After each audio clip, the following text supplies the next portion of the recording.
Chapter 1. My love life is a cosmic joke. You ever wander the earth for 2 decades, hot as hell, dressed like a punk god, and still fail to find your fated mate? Because I have. And I'm starting to think the universe is playing a long, slow practical joke on me. There I was, speeding down an unlit forest road at 3 a.m. in a stolen, borrowed, convertible, leather coat flapping like a cape, music blaring something angry and dramatic, when my GPS decided to choke and reroute me into the ass end of nowhere. Relocating. Shut up, Karen. I snapped at the GPS. You said there was a vampire mixer in this region. That's the only reason I agreed to drive through this cryptic patch of godforsaken wilderness. She didn't respond. Passive-aggressive silence. Typical. Anyway, I'd been tracking a lead on a potential mate. Again. Spoiler, it was bullshit. Again. Some shady baron in Romania swore his cousin's friend's blood thrummed like destiny when I walked by. Turns out, guess, literal indigestion. Guy had lamb stew for lunch. So yeah, 2 decades of false alarms, dramatic exits, and 0 mates. I had needs, okay? I needed someone whose scent made my brain shut down. I wanted fangs in my neck and hands in my hair, and someone who'd worship me while letting me wreck their back. Was that so much to ask? Apparently, yes. Anyway, about 20 minutes after the GPS betrayal, I crossed into a weird region. The scent changed first. Subtle, then sharp. People here didn't just smell like blood or perfume or overpriced cologne. They smelled like categories, like hormones and desire and something ancient I couldn't name. I should have turned around. But I was bored, and horny, and curious, which, for me, is usually the holy trinity of bad decisions. The first town I hit was called Moon Glen, which was already a red flag. Towns named after moons? Trouble. Always. I rolled in and parked near a bakery. It was quiet, but I could feel the tension in the air. Eyes watched me from shadows. People passed by with collars, weird armbands, and, I swear on my immortal dick, some dude in heat pants sniffed me as I walked by. I flinched. Back up, Sniffy. I bite. He whimpered. I blinked. Did you just get off on that?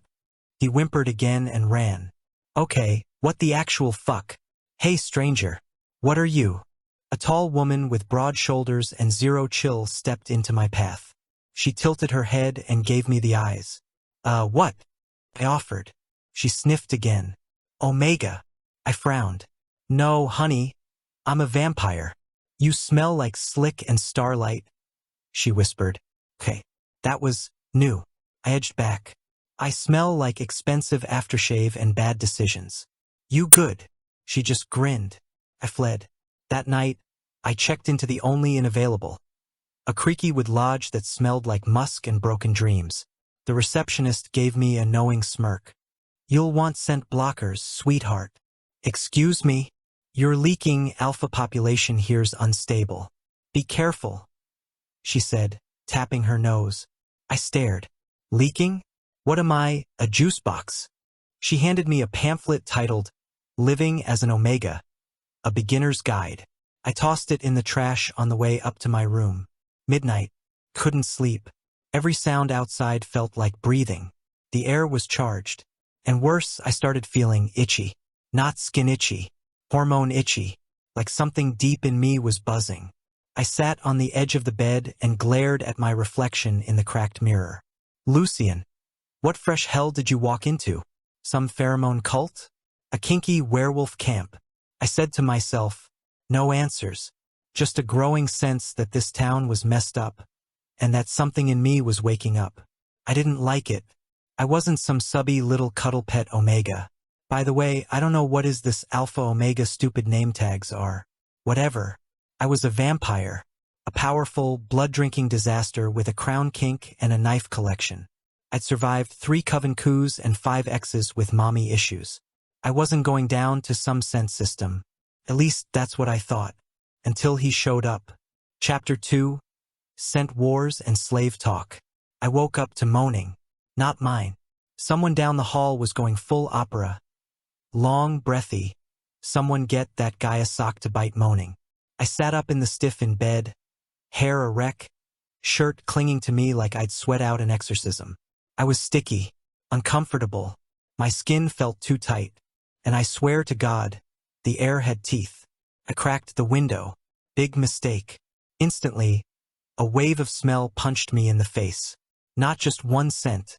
A whole buffet of pheromones. Lust, aggression, desperation, power. It was like someone had cranked the horny dial on the whole damn region. I gagged. What the hell kind of chemical warfare is this? And then I heard it, snarling. Real feral growling. Below my window in the alley. I peeked down. Two shirtless dudes were circling each other, eyes glowing faintly. One of them was literally foaming at the mouth. The other looked like he'd skipped leg day but had biceps for days. Between them, curled up and leaking sparkles, was a poor soul in lust. A literal so-called poor guy. Right there. In public. On a Tuesday.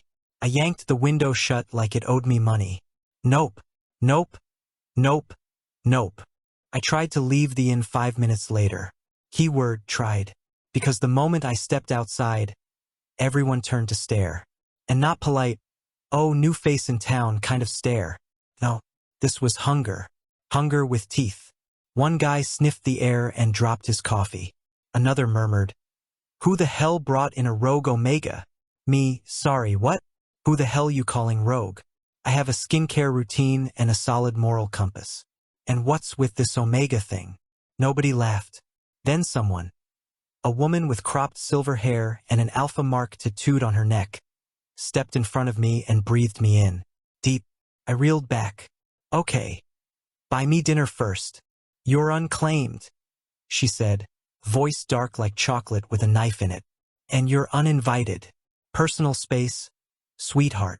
Your scent is Chanel limited edition. Step off. But she didn't. None of them did. A crowd was forming. And suddenly it hit me like a silver bullet to the brain. They think I'm an omega. Some kind of sex slave, I guess. But I'm not. I'm a damn vampire.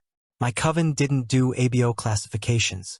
We were too busy avoiding holy water and group therapy. Nobody ever explained heats or ruts or scent glands. I thought alpha and omega were just weird social rank terms that this town use. Apparently not.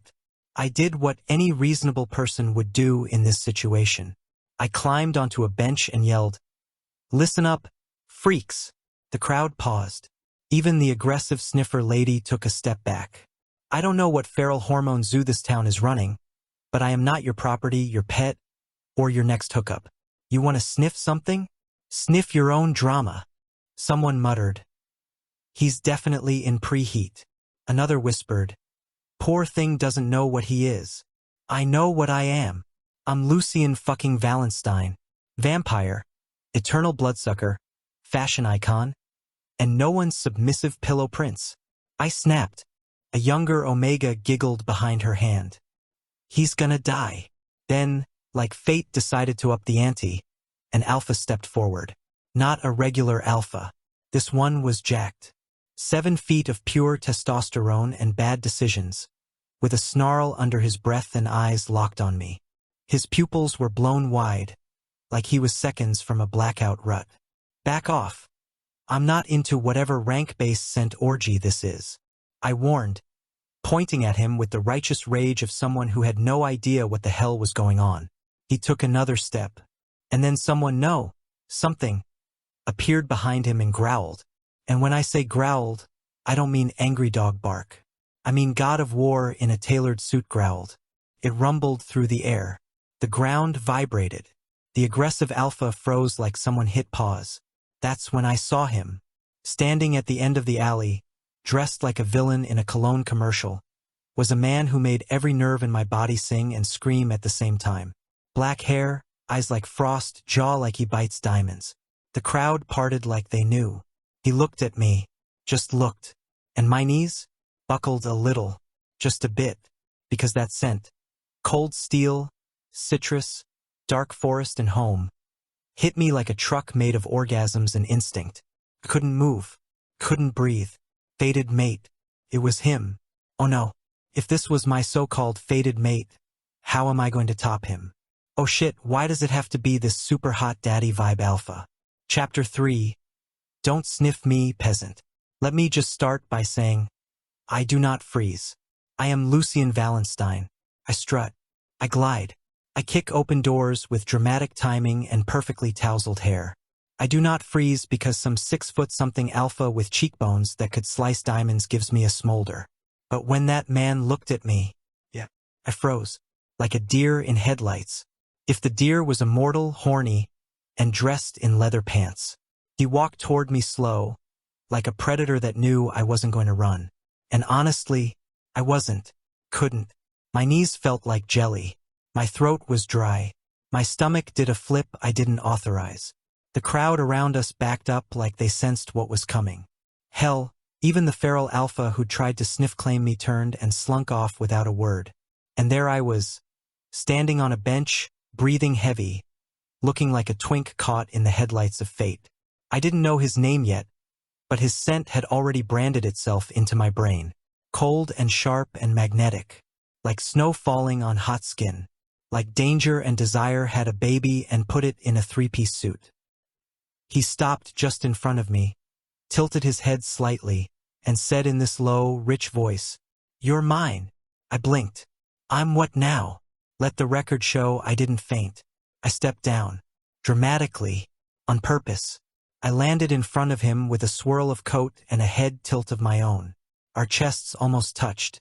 His eyes dropped to my lips, and mine dropped to the vein pulsing in his neck. I could bite him, right there. I could kiss him, right there. Instead, I said, "Listen, Dracula 2.0, I don't know what twisted scent-based caste system you're operating on, but I am nobody's anything, especially not yours." His mouth curved, just a little. It wasn't a smile. It was a warning. "I'm not from here," I added, raising my chin. "I'm just passing through. So you can take that claim and shove it up your—" He stepped closer. I stopped breathing. He leaned in, right into my neck, and sniffed me. Sniffed me. I slapped a hand over his chest. "Do not sniff me, peasant." His voice rumbled against my skin. "You're in preheat. You're leaking like a broken seal." I gasped. "Excuse me. This is limited edition cologne. It's slick. It's Prada." I shoved him back. Well tried. He didn't move an inch. Brick wall in an Armani jacket. But he did let me go. For now. He took a step back, jaw tight, eyes sharp. "You're unclaimed, unmated, unprotected, and wandering around this region reeking of need. I reek of rebellion, thank you. You reek of sex and chaos. Same thing, really." He exhaled slowly, clearly trying to maintain some alpha zen, probably counting down from 10, or reciting the Kama Sutra backwards to stay calm. Meanwhile, I was vibrating out of my skin. My body wanted to launch itself at him. My instincts were screaming, "Mate, mate, mate," while my brain yelled, "Run, you emotional gremlin." I compromised and crossed my arms. "You haven't even told me your name, alpha dude. Or do you just walk around claiming strangers like some horny Pokemon trainer?" That got a flicker of amusement in his eyes. "Dorian Blackthorn. Sounds rich." "I am." Of course he was. We stared at each other. And then, because I can't leave well enough alone, I smirked. "So," I said, voice dripping with fake innocence, "when you say I'm yours, is that like a metaphor? Or do you mean it in a kinky ownership collar kind of way? Because if this is some BDSM thing, I need to see the contract and the safe word up front." He blinked, just once, then turned, and walked away. "Wait, where are you going? You can't just drop a fated mate bomb and then sashay away." I called after him. He didn't look back, just said over his shoulder, "You'll come find me when the heat hits. Cocky bastard." Also, probably right. Chapter 4. Alpha Daddy enters. I tried to forget him, tried really hard. I left that alley, nose in the air, ego intact, and muttered to myself the entire way back to the inn. He's not even that hot, tall guys are overrated. And that jawline? Dangerous. Probably causes neck injuries. Bet he can't even smile. Bet he cries during tax season. I grumbled. I was fine. I was composed. I even walked past a bakery and stole a muffin like a petty, glorious legend. But when I got back to my room and shut the door behind me, the lie crumbled fast, because I could still smell him. Dorian Blackthorne, the alpha with the voice of sin and the face of an expensive mistake. His scent was stuck in my nose like a drug I didn't want to admit I liked. Frost and spice and male power, rich and dark and cold, and under it all mine. My whole body buzzed with the imprint, which was rude, by the way. I didn't ask for this. I paced. I punched a pillow. I yelled into the pillow. This is fine. I'm fine. I'm a free-thinking vampire who doesn't bend to pheromone capitalism. The pillow didn't argue. Then my so-called heat symptoms started ramping up. I learned few things about these strange words they are using in this town. And apparently what I'm having right now is not a sick, but the so-called heat syndrome. It began with temperature. My skin was too hot, too sensitive, like I'd been sunbathing in hell. Then the ache started. Deep, insistent, right in the gut, right where I didn't want to feel anything. I tried to distract myself. I took a cold shower. I drank half a bottle of blood wine. I tried to read a trashy vampire romance, but I ended up imagining Dorian as the love interest and threw the book across the room. This wasn't fair. I wasn't ready for this. I didn't even know him. And yet, my body knew. Midnight hit, and I was writhing on my bed, sweating through my sheets, clawing at the collar of my shirt like it was trying to strangle me. I hated it. Hated the loss of control. The helpless want. I wanted him. Even worse, I needed him. Not just any alpha. That alpha. Dorian Blackthorne. And that's when I heard it. A knock. 3 soft raps at the door. Confident. Familiar. I froze. Another knock. I dragged myself upright, eyes wide, heart racing. Then his voice came through, low and patient. Lucian, let me in. I staggered to the door like a man possessed. My instincts screamed, open it. My brain screamed, don't you dare. My heat screamed, get on all fours and beg. I opened it. Dorian stood there in a black coat over a charcoal gray shirt, looking like he'd stepped out of a dream designed to ruin my life. He looked me over once, slowly, and his jaw clenched. Shit, you're already burning, he muttered. Gee, did the puddle of sweat and crippling agony give it away? I rasped. He didn't smile, but there was something softer in his eyes. Concern, maybe, or restraint. Why are you here? I asked, voice cracking. You're not safe alone. And you're mine. Stop saying that, you don't own me. I snapped. I don't want to own you, I want to claim you, he said calmly. Oh wow, much better. He didn't flinch. Your scent is broadcasting to every alpha in the region. Half the town could find you right now and I cut him off. Then you better get the hell out before I drag you into bed and do something embarrassing. Like bond bite your neck and cry about it later. There was a moment of silence. Then Dorian said very softly, you can't bond bite an alpha, Lucian.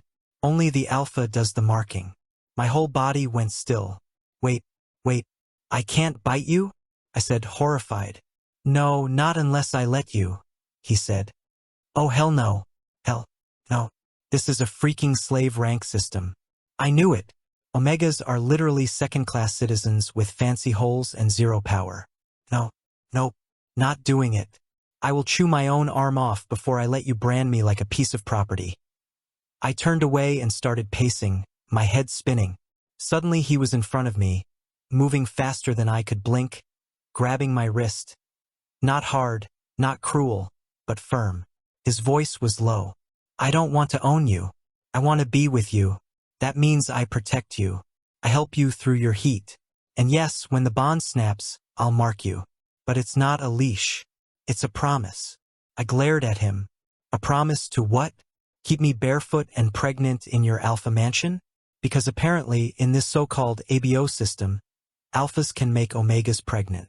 His brow twitched. You can wear shoes. And I have a penthouse, not a mansion. Oh, sorry. That makes it so much better. He let go of my wrist. I'll stay on the couch, you can lock the bedroom door. I won't touch you unless you ask, he said. I hated how noble that sounded. I hated that he smelled like comfort and heat relief and every dirty fantasy I'd ever had. Mostly, I hated that I wanted to believe him. I backed up slowly. My body was still burning, and my throat ached from need. But my pride was hanging on with vampire claws. You get one night on the couch and no sniffing, no touching, no looking at me with those stupid alpha eyes. I muttered. He nodded once, and then he stepped inside. Chapter 5. Bound by what now? Let me make one thing perfectly clear. I was not going to let some rich alpha mansplain biology to me while I writhed in heat and considered climbing him like a luxury scratching post. I had dignity, or at least I had it when I went to bed. Dorian crashed on the couch in the other room, leaving me to the bedroom like a proper gentleman, which was suspicious on its own. He even conjured some kind of scent-dampening charm in the hallway so no other alphas would come knocking. Great, perfect, lovely, still didn't mean I trusted him. I locked the bedroom door. Then I double-locked it. Then I shoved a chair under the handle like I was starring in a low-budget horror movie. I stripped down to my boxers and lay on the bed, panting like I just run a marathon inside a sauna. Every inch of me ached. My skin was tight. My fangs were throbbing, for God's sake. And the worst part? I kept thinking about him. His voice, his scent, his hand on my wrist. The way he looked at me like I was already his. The way my traitorous, hormone-sick body liked it. 1 a.m. I tried to sleep. I did. I flipped the pillow a dozen times. Kicked the covers off. Pulled them back on. Growled into the mattress. Bit the corner of it at one point just to make the heat go away. Didn't. Instead, I started thinking about what he said earlier. Only the alpha does the marking. My jaw clenched. I hated it. Hated the implication. Like I was some velvet-thighed treasure to be claimed. Tagged like an expensive handbag, while he got to stay untouched. What kind of power dynamic was that? I deserved equal bite rights. I wanted to mark someone. Just once. Just to feel what it was like to have someone squirm under me. Moaning, helpless, mine. I groaned and slammed a pillow over my face. Nope. Not thinking about it. Not fantasizing about biting Dorian's neck and riding him into next week. Not happening. Except, yeah, it was definitely happening. 2 a.m. The ache got worse. Deeper. Lower. My instincts were clawing at me now, whispering things like go to him and he's waiting and you'll feel better if you let him scent you. I flipped off my own subconscious and curled tighter into a ball. But then the scent hit me. Not strong, faint, almost gentle. Like he was letting it slip through the cracks. Not pushing, just offering. I dragged myself to the door, pressed my forehead to it. He was right there, on the other side. I could feel him. I cracked the door, just a little. His voice came through, soft and low. Lucian. I closed my eyes. I'm fine, I croaked. You're not. Don't you dare alpha voice me. I didn't, that was just me, he said calmly. God's help me, I wanted to punch him. Or kiss him. Or both. I opened the door all the way. He stood there, barefoot, shirtless, looking like a sin wrapped in restraint. His hair was messy, like he'd been pulling at it, and his eyes were dark with need. But he wasn't pushing. He wasn't pouncing. He was just there. I can't sleep, I muttered. I know. And you're still not allowed to touch me. I know. I need to be near. I didn't finish. Couldn't. My throat was too tight. He stepped aside. I walked past him and curled up on the couch where he'd been laying. The cushions were warm with his scent. He sat on the floor beside me. Didn't touch. Didn't even look directly at me. I hated how good that made me feel. 2:45 a.m. We sat in silence. Then, because I have zero survival instincts, I asked, "Why didn't you try to claim me earlier?" He looked up at me slowly. "Because you weren't ready. What if I never am? Then I wait." I blinked. "You just wait? Like a sad alpha monk?" "Yes. Even if I sleep with someone else?" His jaw ticked. "Wouldn't recommend that. Not during heat. It'll hurt." "That sounds like propaganda." He smiled just a little. "It's biology. Biology sucks." "Yeah," he said quietly. 3:15 a.m. My heat was getting worse. I was shaking now. My muscles locked and unlocked like I was holding back an ocean. I whimpered, actually whimpered, and then he was there. Not on me, not even touching, but close.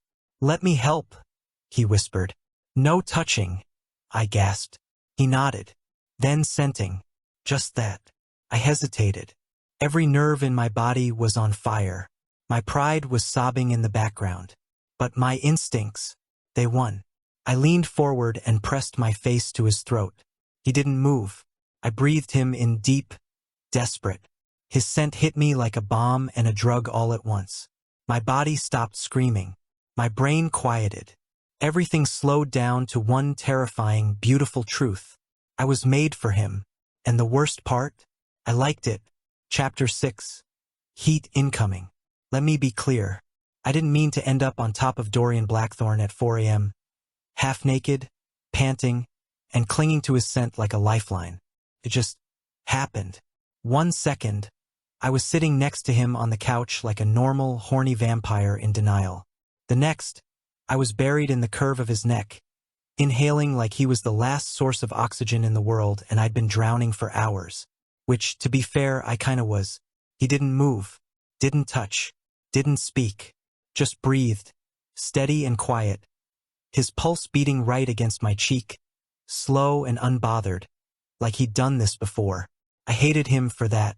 "I should be biting you," I muttered, voice muffled in his collarbone. "You can, if you want. I don't want your permission. I want your neck. Take it then. Don't tempt me." Too late.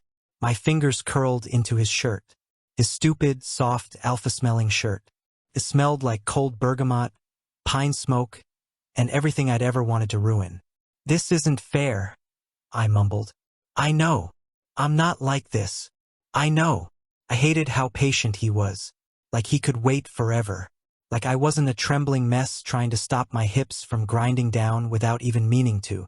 My thighs ached. My fangs throbbed. My scent glands were basically throwing a rager, and I didn't even know I had scent glands until 2 days ago. "This is your fault," I whispered. He raised an eyebrow. "How? You exist." That got the slightest twitch of a smile from him. I almost bit him out of spite. For 15 a.m. I tried to pull away. I swear I did. But my body didn't want to leave. It wanted more. Pressure. Heat. Contact. And Dorian, curse his rich, controlled, emotionally unavailable ass, just sat there, calm as ever, even though I could feel the tension coiled in him like a loaded spring. "You're holding back," I accused. "Yes." "Why?" "Because if I don't, I'll wreck you." I choked on a sound that was absolutely not a whimper. "What makes you think I can't handle it?" He leaned in, just enough for his lips to brush the shell of my ear.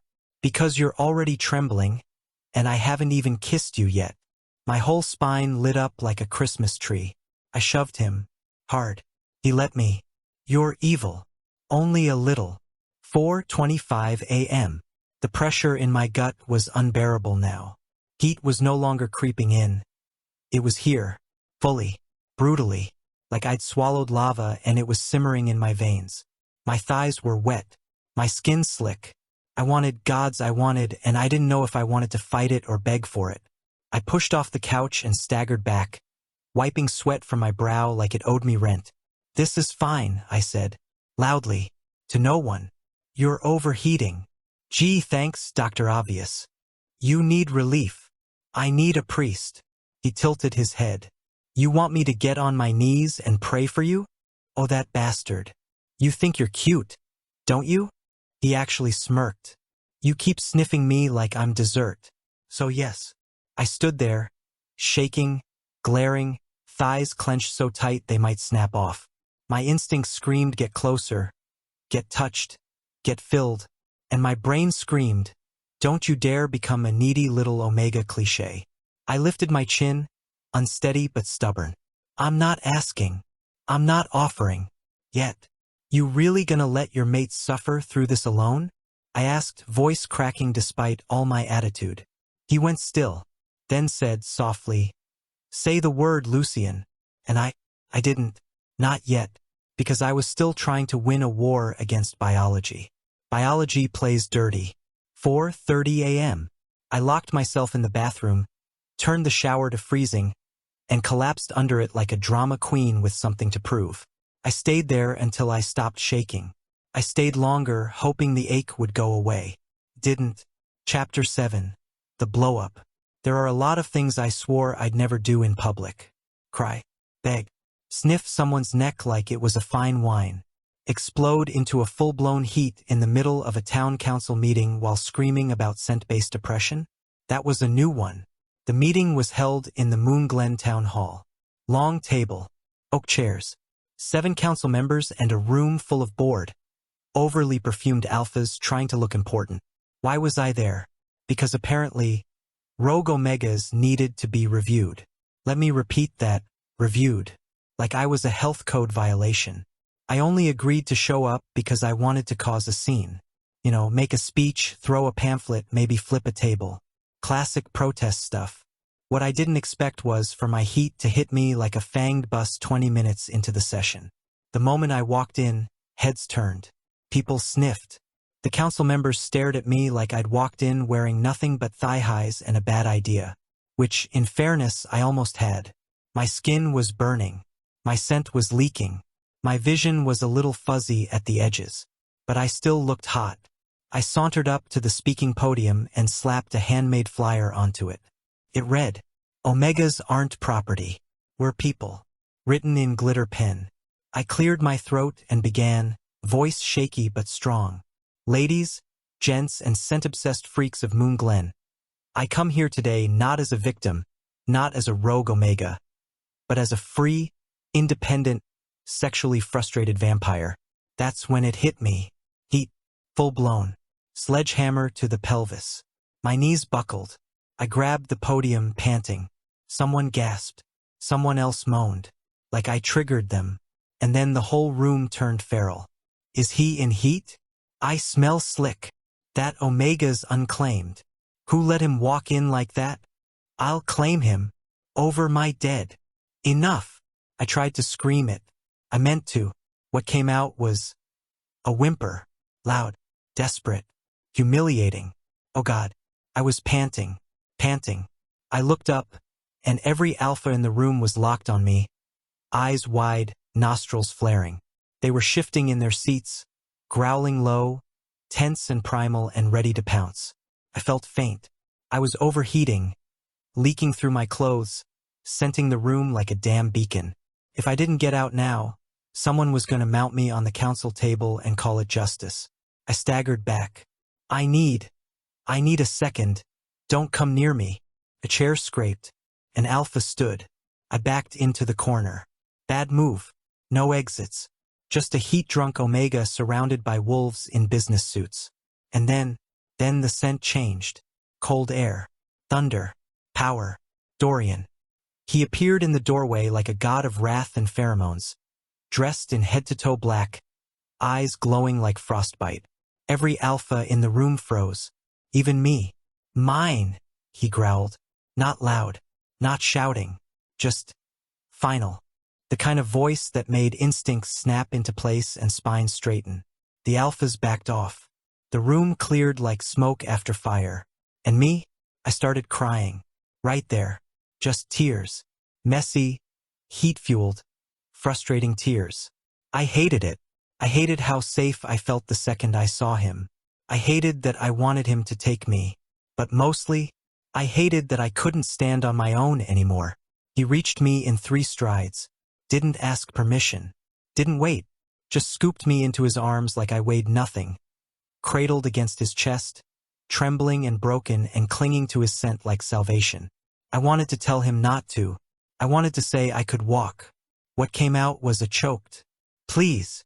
He nodded once, held me tighter, and disappeared with me in a blink of shadow and frost. Teleported. Straight into his penthouse. I collapsed on his bed, gasping, scent glands screaming. I was shaking so hard I thought I might phase through the mattress. He stood at the edge of the bed, watching me with the eyes of a man balancing on the edge of control. "Lucian, we're at the breaking point," he said, voice low. "I know. I can fix it. If you let me. Claim me? Mark me?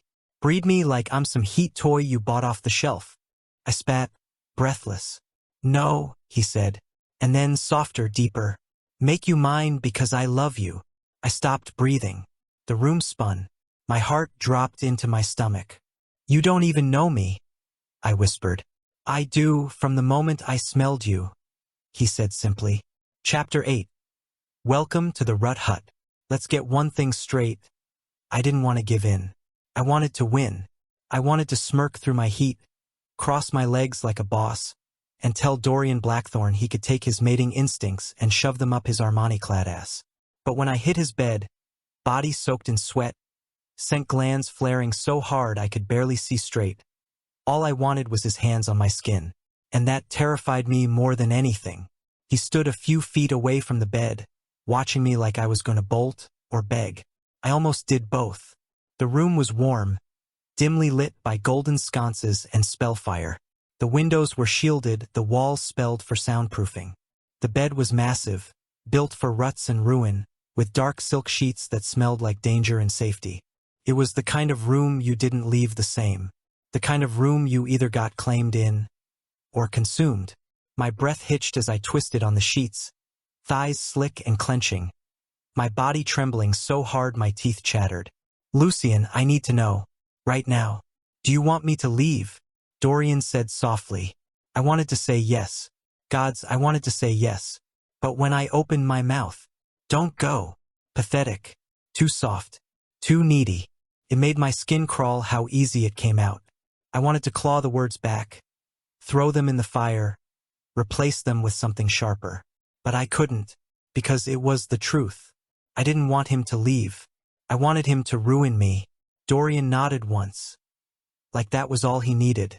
He started undoing the buttons on his shirt. I stared. What are you doing? I rasped, even as my mouth went dry. Making sure you're comfortable, he said, calm and focused, like we weren't 2 seconds from combustion. I'll join you, but I won't touch you unless you ask. I'm not going to. I stopped, bit my lip, fought a wave of instinct that told me to crawl into his lap and stay there forever. He dropped the shirt. Muscles, tattoos, scars, power. And he wasn't even trying to seduce me. That made it worse. He climbed onto the bed like he belonged there, sat against the headboard, legs open, arms relaxed. A throne. I realized it too late. He'd made himself into a throne, and I was crawling toward it without meaning to. I cursed under my breath and pressed my forehead to the mattress, fingers digging into the sheets. My body was screaming for contact. Lucian, you're shaking, he murmured. No shit. You're holding it in too long. I can handle it. I know you can, but you don't have to, he said gently. I started crying again. Quiet this time. Tears hit the sheets. Embarrassing. Ugly. Raw. I hate this. I hate needing anything. I whispered. I know, he said. I hate that I want you. That made him go still. Then he leaned forward. Just a little. His scent rolled across the bed like a slow tide, calming, warm, impossible to resist. I whimpered. My hips rocked forward, unthinking. Tell me what you want, he said. My breath caught. He reached out, not to touch, just hovering, and asked again, softer. Lucian, what do you want? I clenched my fists. My instincts screamed. My pride curled up and died. And I said the 3 words that would change everything. Touch me, please. The second he laid hands on me, I nearly blacked out. Not from pain, from relief. Cool palms cupped my waist. Firm pressure. Not claiming. Not possessive. Just there. Holding me. Grounding me. I collapsed against him, gasping into his throat. My fangs grazed his skin. He didn't flinch. More? He asked. I nodded against his chest. More. His arms wrapped around me like a cage made of safety and fire. You're doing so well. I've got you now. He murmured into my hair. It wasn't sex. Not yet. It was scent and skin and soul. It was the bond threading tighter. The heat breaking through me in waves. my body reacting to his pulse, his voice, the way he was holding back like I was made of porcelain and not chaos. And for the first time in days, I breathed. Dorian, I whispered. Yes. When it's time. I want to mark you too. He was quiet for a second. Then, you will. And that was the moment I knew I'd already lost. Chapter 9, you smell like trouble. It didn't feel like falling. Felt like breaking. And there he was, still holding me like I wasn't a burden. Like I wasn't melting in his arms. Like I was precious. Like I was his. I don't remember when I started rocking my hips against his thigh. It just happened. I needed friction. I needed relief. I needed him. My hands fisted in his shirt like I was trying to climb inside his skin. Lucian, the bond is pulling. He breathed, voice low, rough. I knew. My scent was wild now, uncontrollable. Rich, thick, ripe. Coated the air in waves, clinging to every surface. He inhaled it like it fed him, and the bastard looked like he was barely holding it together. His control, cracked, but not gone. I can't think, I gasped. You don't need to think, just feel, he said. I turned into his lap without even realizing it. 1 second I was pressed to his chest.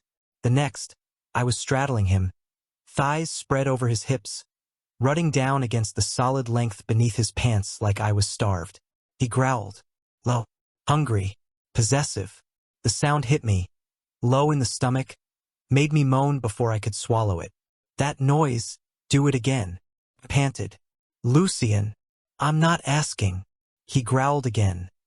This time right into my neck, fangs grazing the skin where my gland pulsed. I arched with a sharp cry, my body pulsing with white-hot, bone-deep need. Fuck! I trembled. It's happening. The bond, it's snapped, like a whip crack through the soul. And I felt him. Inside me, around me, everywhere. I gripped his face between both hands. You're mine, I said, voice shaking. I always have been. Then prove it. The next few minutes were a blur of tangled limbs, stripped clothes, breathless kisses that felt more like feeding than affection. He pushed me down onto the bed like I weighed nothing, but touched me like I was glass. Too gentle. Way too careful. Dorian, if you don't fuck me right now, I will explode. Literally. There will be blood and fire and lawsuits. I snarled. I won't hurt you. I want you to hurt me a little. He blinked. You want to be dominated? I want to be wrecked. Is that not obvious? A beat. Then his expression changed. The control slipped. And what stepped forward wasn't just Dorian the Alpha. It was my mate. He pinned my wrists to the bed with one hand, leaned down and kissed me. Bit me, like he wanted to claim every inch of my soul. You want to be claimed? He growled into my mouth. Yes, yes, please, I gasped. You want me to ruin you? More than I want blood. He bit my throat. Not the claim yet, just a warning. And I cried out, thighs trembling, scenting the whole bed like I was announcing to the world that this alpha is mine. And then he said the words that split me open. Beg. I froze, looked up at him, wild, undone. Dorian, beg for it. My pride snarled. My instincts moaned. I opened my mouth and said, please, please, Dorian. I want your mark. I want your knot. I want you. And that broke him. He sank into me with a groan that shook the walls. And I screamed, not from pain, from everything, from heat and bond and pressure and the terrifying, addictive feeling of being exactly where I belonged. He moved like he owned me, like I was his prize, his mate, his equal, but still his to command. Every thrust was deeper, every growl rougher, every sound I made drove him harder, and gods, I wanted it. I wanted to be claimed and held and filled until I couldn't remember who I was without him. And then, his teeth found the spot on my neck. And I whispered, do it. He bit down. The claiming mark burned through me like wildfire. Pleasure, bond, love, need. I sobbed, loud, unashamed, overwhelmed. Because in that moment, I wasn't fighting anymore. I was his, and he was mine. Chapter 10. Awkward toast. I woke up sore, sticky, and draped over an alpha like a clingy scarf, which was not ideal. Worse, I felt safe. And I hated that. The room was dim and warm. Silk sheets tangled around my legs. My body ached in all the places that screamed, "Congratulations on the most intense mating session of your immortal life." My gland throbbed faintly from the mark. It didn't hurt. It buzzed, like it was still lit up from the bond. Dorian's scent was everywhere. Not just on the sheets. On me. Inside me. Gods. I peeled one eye open and found him next to me, shirtless, sleeping like someone who didn't just rearrange my guts 6 hours ago. He looked annoyingly good. Muscles. Jaw. That faint crease between his brows like he even dreams in over-control. His hand was still on my hip. Possessive. Warm. I slowly lifted it off and placed it back on his side of the bed, like I was returning a stolen item to customer service. And then I rolled away. Big mistake. Everything hurt. I winced, groaned, then whispered, "Why do I feel like I got hit by a luxury SUV?" He didn't stir. Smug bastard. After a minute of lying in silent, exhausted denial, I forced myself to sit up. Naked. Marked. Mated. Mine now echoed in my head like a drumbeat I couldn't shut off. I hated how good that word made me feel. I shuffled to the bathroom like a baby deer learning to walk for the first time. Turned the water on. Sat on the floor of the shower because standing was canceled. Stared at the tiles while steam wrapped around me. My brain slowly rebooted. Last night wasn't just sex. It was the bond snapping, the mark, the heat climax, the emotional thing. I cried, like full-on messy sobs into his chest while he held me like something precious. I buried my face in my hands. Kill me now. By the time I emerged, freshly showered and emotionally unstable, he was already in the kitchen. Of course he was.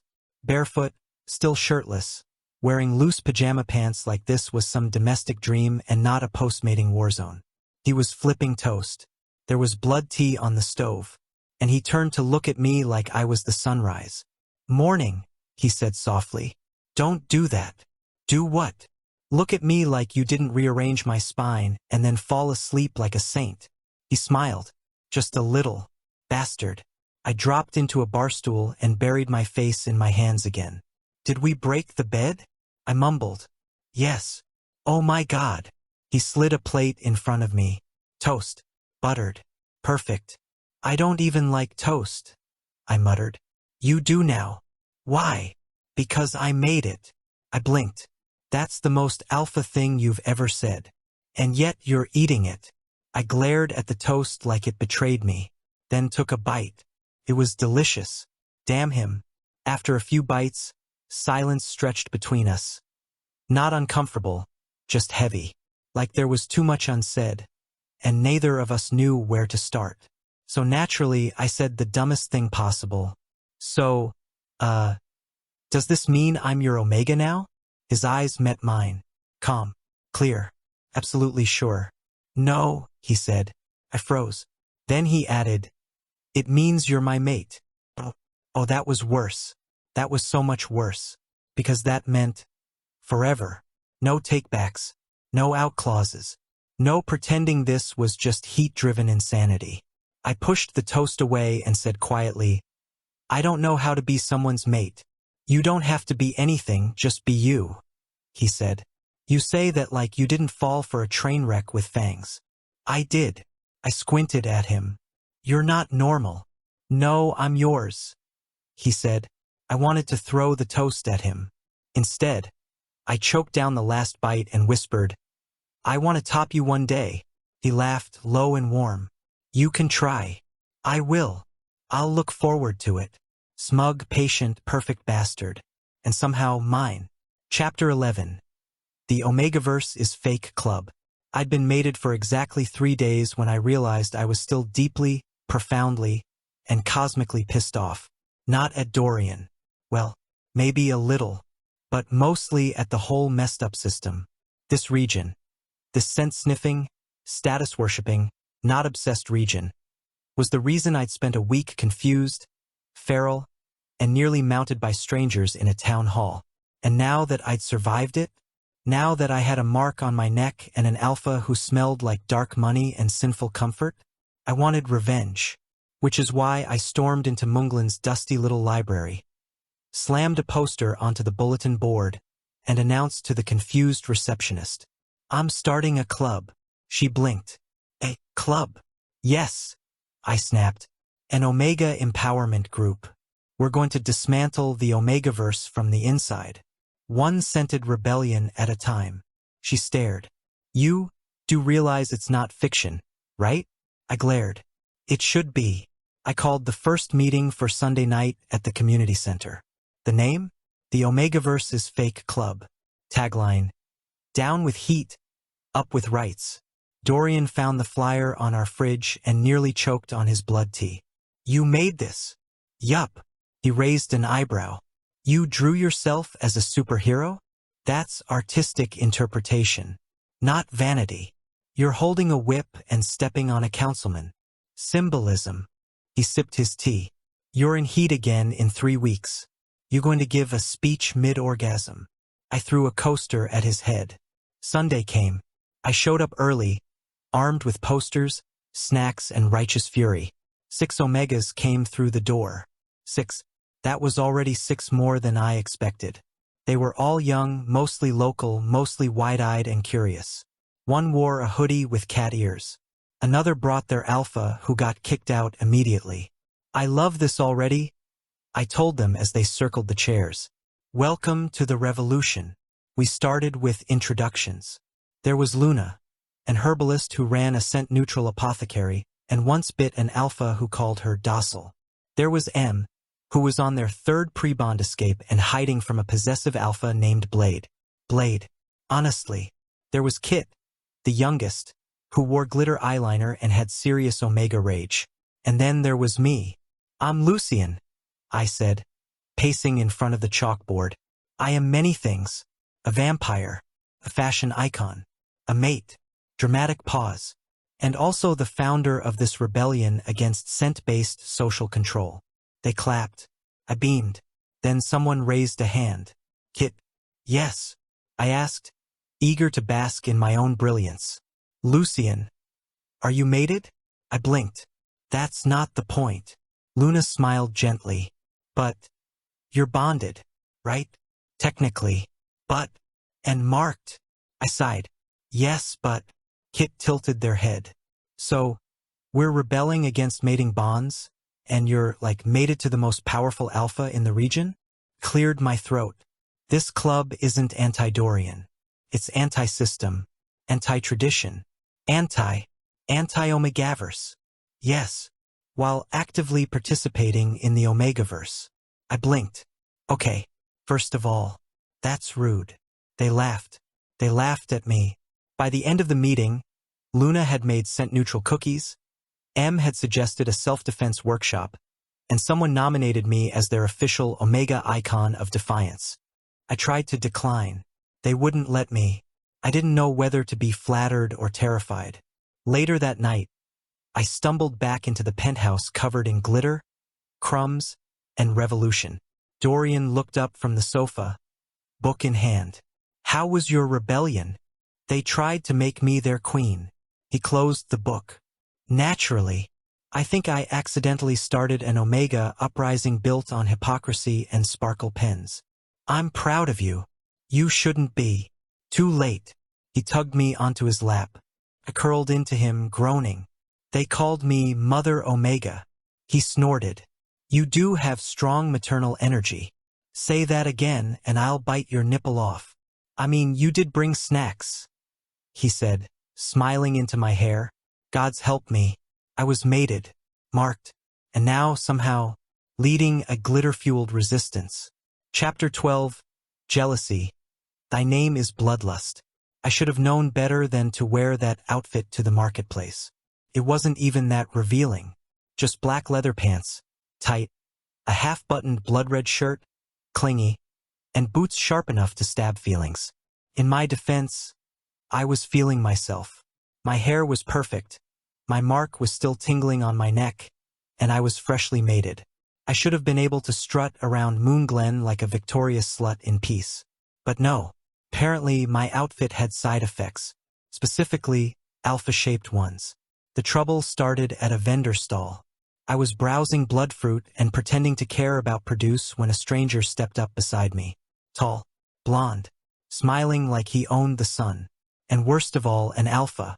"Didn't expect to see someone like you in this part of town," he said, voice dipped in flirtation and danger. I blinked. Someone like me? Beautiful, untouched, untamed. I gagged. "Are you quoting a smutty romance novel at me?" He smirked. "Only the good ones." I turned to leave. He stepped in front of me.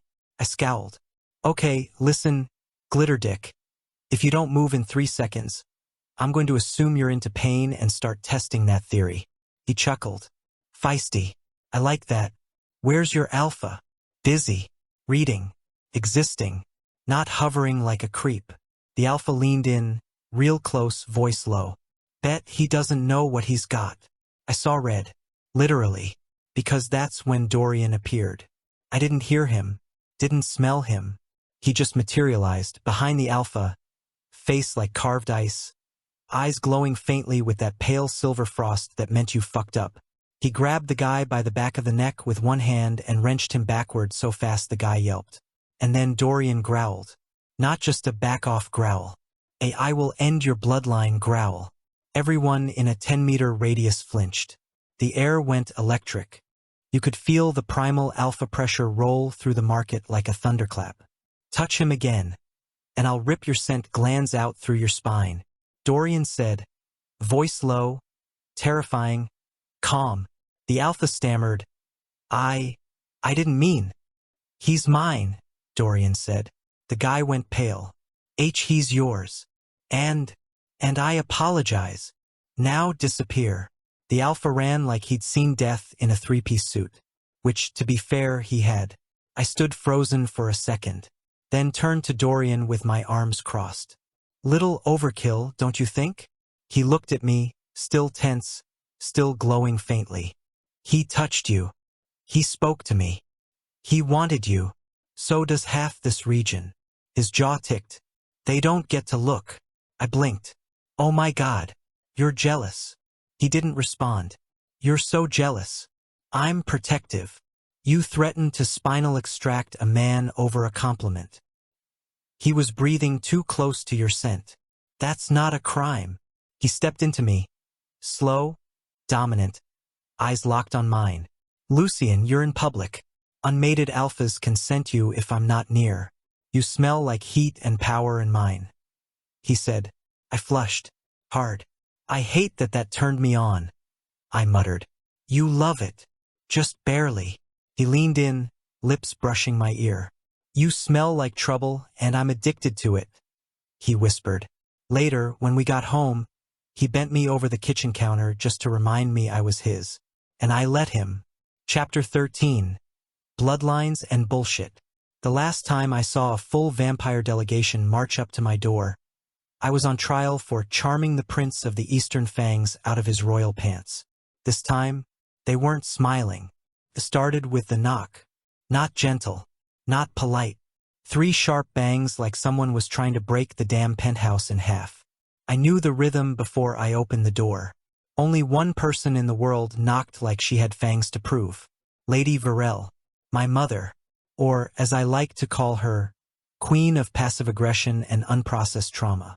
I opened the door in a sheer robe and zero patience. "Wow. Did someone die? Or did you just come to criticize my mating mark?" I said. She did not smile. Her crimson eyes scanned me like I was a mess she had to clean up. Behind her stood 3 enforcers in bloodsteel armor. One of them looked vaguely afraid of silk, which I took as a personal win. "Lucian, we need to talk," she said. I leaned against the doorframe. "About what? My tragic lack of heirs? My scandalous mating to a non-vampire alpha? Or the fact that I refuse to attend those creepy bloodline dinners where everyone smells like guilt and cologne? This is serious. I'm naked under this robe. That's also serious." She pushed past me. Of course she did. "Come in, I guess," I muttered. The guards followed. I noticed none of them made eye contact with me, Probably because I reeked of Dorian's claim. Marked, sated, fully mated. I wanted them to choke on it. Dorian entered the living room just as Varel took a seat like she owned the place. He was calm, composed, shirtless again, because of course he was, and holding a mug of black blood tea like he hadn't just walked into a diplomatic grenade. "Lady Varel," he said politely. She didn't stand. Alpha Blackthorn. The tension between them could have sliced steel. I slid onto the armrest of Dorian's chair, legs crossed, head high. "So what's the dramatic entrance for? You want me back?" "Bit late for that," I said, bored. She looked at me for a long time. Too long. Then, "You bonded with him. You sealed your bloodline outside the Coven. Without approval. I bit him. That's what you're mad about?" "I didn't fill out your weird ancient mating permission slip," I said. "This isn't just about tradition. It's exactly about tradition." She stood, walked toward me, slowly, predatory. "You are Wallenstein-born, an elite blood vampire. You were never meant to be marked by a foreign alpha. It weakens our legacy," she said. I laughed, loud, bitter. "Weakens? Lady, I've never been stronger. I'm finally free of your rules, your matchmaking contracts, your leash disguised as nobility. You think mating him made you free? You think he won't own you now in ways even we didn't dare?" Her voice was cold. Dorian's jaw flexed, but he stayed silent. "He doesn't own me, he's with me, because he respects me, because he doesn't try to use my designation like a choke collar," I said, standing. She looked at me, not angry now, just tired, quiet. "You were supposed to lead, Lucian, to become something greater, not someone's heat-sick partner." I stared her down, then walked over, leaned in close, and whispered, "I am leading, just not in your dusty, joyless little empire." I turned to the guards. "You can all leave, or stay and enjoy Dorian's blood-marinated steak. But I'm warning you, he cooks it rare." No one moved. Dorian finally stood, tall, commanding, calm as hell. "This is your only visit. Next time you try to take my mate, I'll consider it an act of war," he said. My mother didn't blink. "Then make sure he survives his next heat, Alpha. We'll be watching." They left without another word.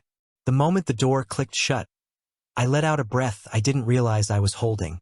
Dorian pulled me close, kissed my temple. "You okay?" he asked. "Nope.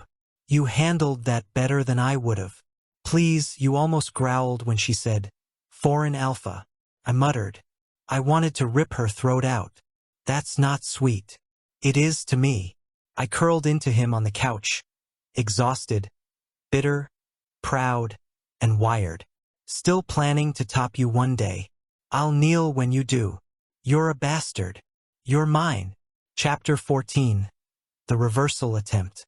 It started with a calendar. Specifically, mine. I circled the date in red ink with the kind of focus normally reserved for war generals and serial killers. Lucian Top's Day. Was it a little petty? Yes. Was it personal? Absolutely. Dorian had been too smug for too long. All I'm in control, and I can break the bed with my hips. And you're mine, little Omega. Well, surprise, my love. I'm a vampire, a disaster, and on exactly one good day a month, I am also a top. I waited until the right moment. Heat-free. Full moon. No Coven spies. Dorian relaxed. The man had just walked out of the shower, toweling his hair, shirtless, unaware. I pounced, pushed him back onto the bed, straddled him. "Don't move," I ordered. He blinked, amused. "Is this an ambush?" "No, this is a coup." I yanked his towel off and tossed it like a royal decree. He didn't resist, just leaned back and raised an eyebrow, letting me settle over him, thighs spread, hands planted on his chest. I smirked down at him. "You're mine tonight." He said nothing, which should have been my first warning. I bent down, kissed his collarbone, and bit hard, no mark, just pressure. He exhaled, low and warm. "I'm going to make you beg. I'm going to ride you until you forget how to speak," I whispered, dragging my fangs along his neck. "Oh? Sounds ambitious." He murmured.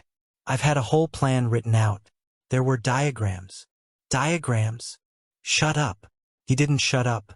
Instead, he reached up, slowly, and ran his hands along my thighs. Not to stop me, just touching, tracing. I like when you get bossy, he said. I'm not bossy. I'm in charge. Stop. I leaned forward, kissed him hard, pinning his wrists to the bed. He let me think I was in control. Let me sink my fangs into his bottom lip and whisper filthy promises. I was so close to winning. I reached back to line him up, and then it happened. He moved. Not fast, not rough, just one clean, practiced flip, and suddenly I was the one on my back, wrists pinned, legs spread, gasping like I'd just been mugged by gravity and masculinity. I blinked up at him, outraged, breathless. You tricked me, I growled. You started it. I planned this. I know. I had lube warmed. I appreciate that. I narrowed my eyes. You're not going to let me top, are you?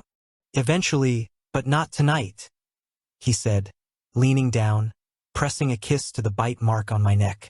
Why not? Because you're shaking. I stilled. Damn it. He was right. My body had betrayed me. I was hard, needy, scenting the sheets again like a lovesick brat. His weight over me, his voice, the look in his eyes like I belonged under him. I was never going to win this round. He kissed me. Slow, deep, possessive. You can ride me when you're not about to break from want, he whispered. I groaned. You're impossible. I'm patient. That's worse. He laughed, low in his throat. Let me take care of you, Lucien. I hate how soft my heart went at that. I hate how easily I arched into him. I hate how badly I wanted to lose. He kissed every inch of me, took his time, tied my wrists with silk and made me ask for it. Made me say please more times than was dignified. And when he finally took me, slow and deep and perfect, I moaned into the pillow and whispered, next time, I swear I'm going to top you. He pressed his lips to my ear and said, very softly, try me. Challenge accepted. Alpha. I just need better diagrams.